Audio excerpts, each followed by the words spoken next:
Welcome to our review of these Nintendo Switch controllers from Temu. We did the unboxing. If you haven't seen that yet, feel free to go ahead and click the video link up in the upper right-hand corner. Anyways, we've got these two Temu controllers, and I've been using them for the last few weeks, ever since that unboxing video. And I've got a review now based on what I felt of when I was using it, and also other people in Greenland Gamers. And by the way, this is Jekarasig with Greenland Gamers, and we've got other people on Greenland Gamers, namely Jack Wilger, Carnivorous Kale, and Rain Ariel, who all also use these controllers, and they gave me their impressions, and I'm going to go ahead and let you know what's going on. So let's go ahead and get right into this review. So both of these controllers have an option right here. There's a little plug there, USB-C, and that can be used for charging, but it can also be used to connect it directly to the Nintendo Switch, and you can actually use it as a wired controller. If you do that, it will pick it up right away. You just go into your settings to make sure the option for the Pro wired controller is enabled, but then it'll work just fine. The other option, and the option that most people would use this with, would be a wireless option, and it connects through Bluetooth. Both of them connect through Bluetooth. They both need to have the Bluetooth options selected within airplane mode, and this is how you do that.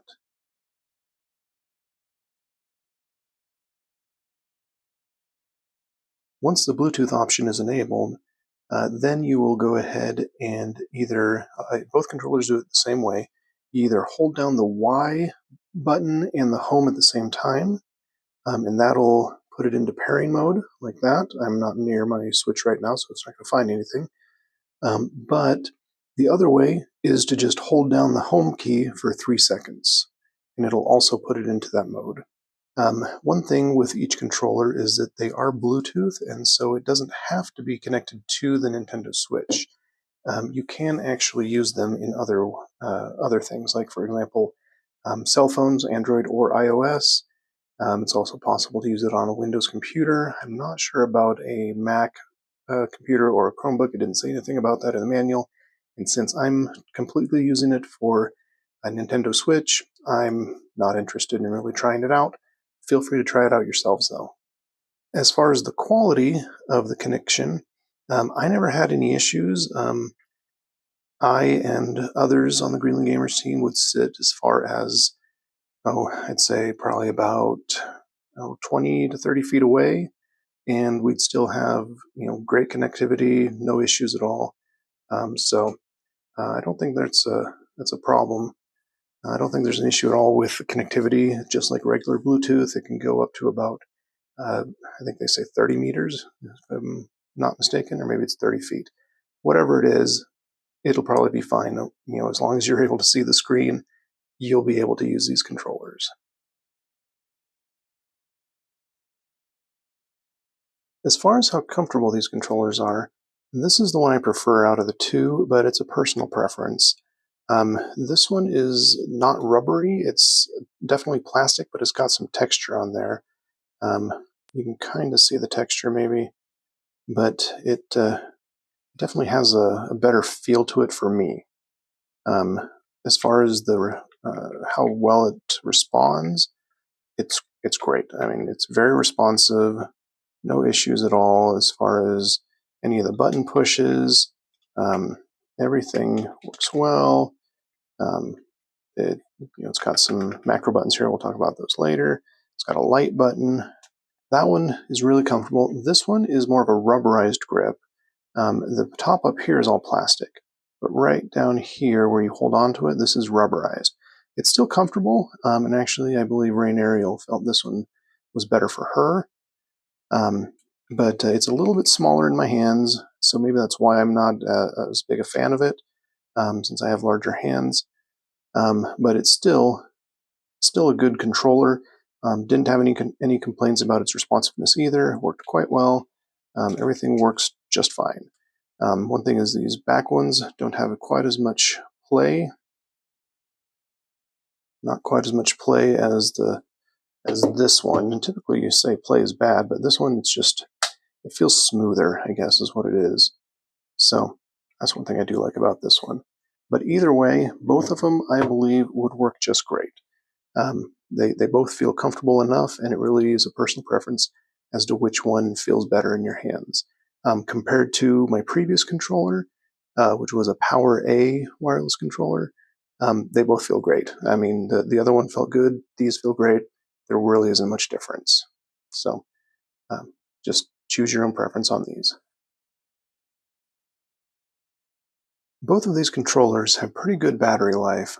Either one of them, we didn't do any rigorous testing on it, but just based on what we saw as we were playing with them, they both tended to work just fine. Like, for example, if you're just gaming for an hour a day, you could probably go a week before you had to charge them, maybe even longer. We had a couple days where we were gaming throughout the day, good 6, 7, 8 hours for the day. By the end of the day, we definitely had to charge them. As far as how long it takes to charge them, they're both about the same at around 2 to 3 hours to go from completely empty to full. But within 15 minutes, you can get a usable charge that'll last you for a good while, like an hour or two. So I didn't have any complaints about the battery life or the chargeability of them. Um, typically I would just charge them when I went to bed or when I finished my gaming session, and it worked out just fine.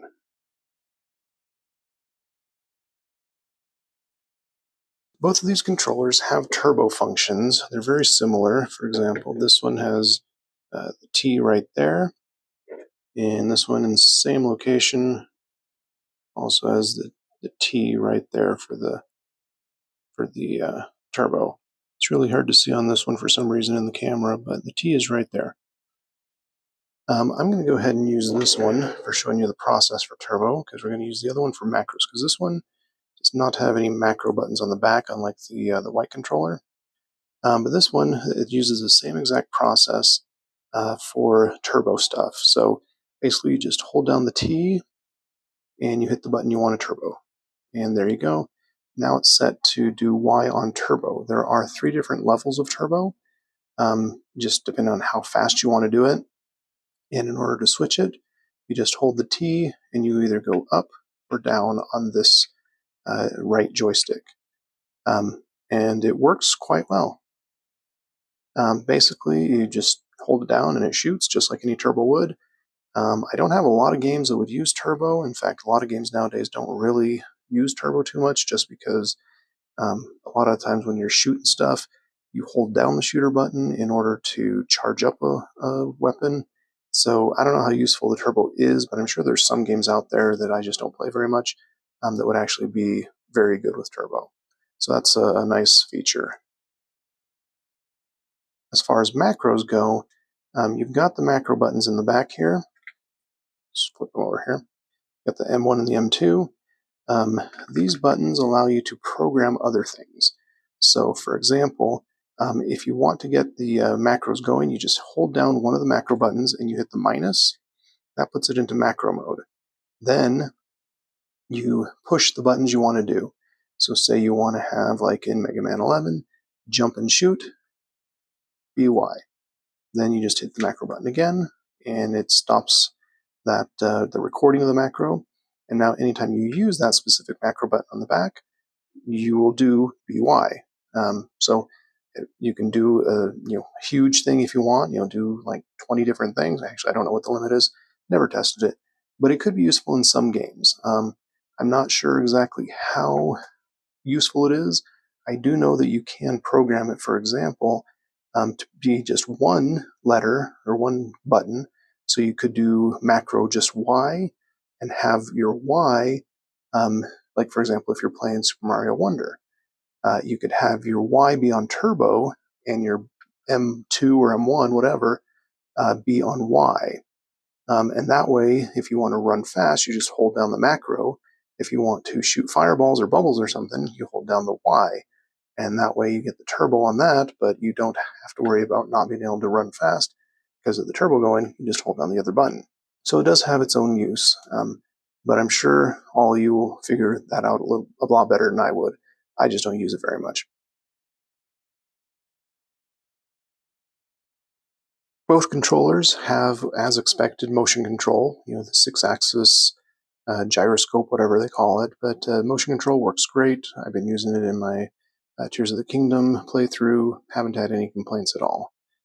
So it just works perfectly like you would expect it to. As far as additional features these controllers have, they both have rumble or vibration settings. They don't have HD rumble, but they do have normal rumble. And you can switch the intensity by holding the turbo button and then going up and down on the left analog stick. There's 4 different settings from 100% to 0%. So you can adjust that to how you want it to be. This controller specifically has RGB lighting. You've got the light button on the back right here. It's a little teeny one. If you hold that in just for a while, it'll actually just turn off the RGB lighting just completely. Hold it in again and it'll turn it back on. Well, if the controller's on.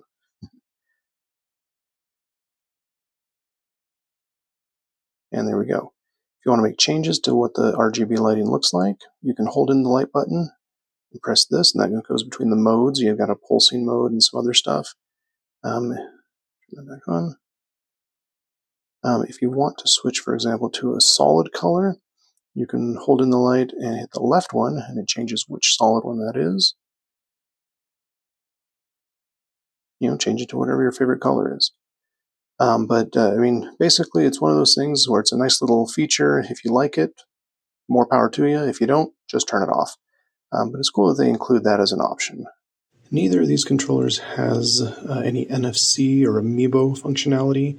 They do not specify, like when you try and do an Amiibo, it doesn't pop up a message like some other controllers do saying that there is no Amiibo functionality. It just doesn't work. So don't get excited if it looks like it's going to work. It won't. There's no NFC in here.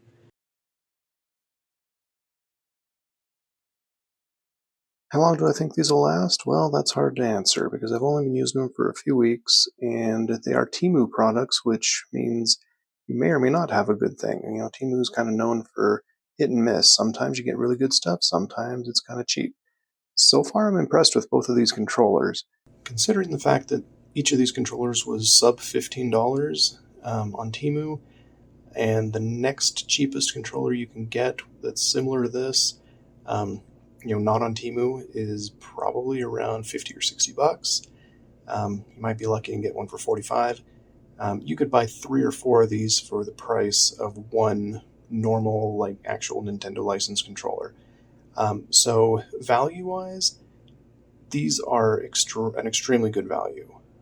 Even if they would break, after a few months, like I said, you can buy multiple of them and make it work. So what's my final verdict? My rating? I would say I'd have to give it a 10 out of 10. Sure, they're lacking Amiibo and HD Rumble, but honestly, I don't use those enough to make it, make that a big deal for me. Also, most of the more expensive controllers like this also don't have that feature. So I would say 10 out of 10. Time may tell as far as the reliability goes. They are dirt cheap, and so even if it dies after a few months, I'd still rate it a 10 out of 10. But if it goes longer than that, then it's absolutely 10 out of 10. If it goes a lot less than that, maybe only a month or two, then I might have to drop it, because then it might not be a good value. So I will leave a comment if that's the case. Otherwise, I'm giving these things 10 out of 10. The value is amazing. They work perfectly well for what they do. So yeah, perfect 10 out of 10 rating from me. I hope you guys like them. Definitely leave a comment below if you get these and you experience something different than what I did. If you do want to purchase them, we do have our affiliate link down in the description that helps support our channel. Yeah, go ahead and leave us a like, subscribe, do notifications. We'd love to hear from you. We'd love it if you'd keep following us. So thanks for watching.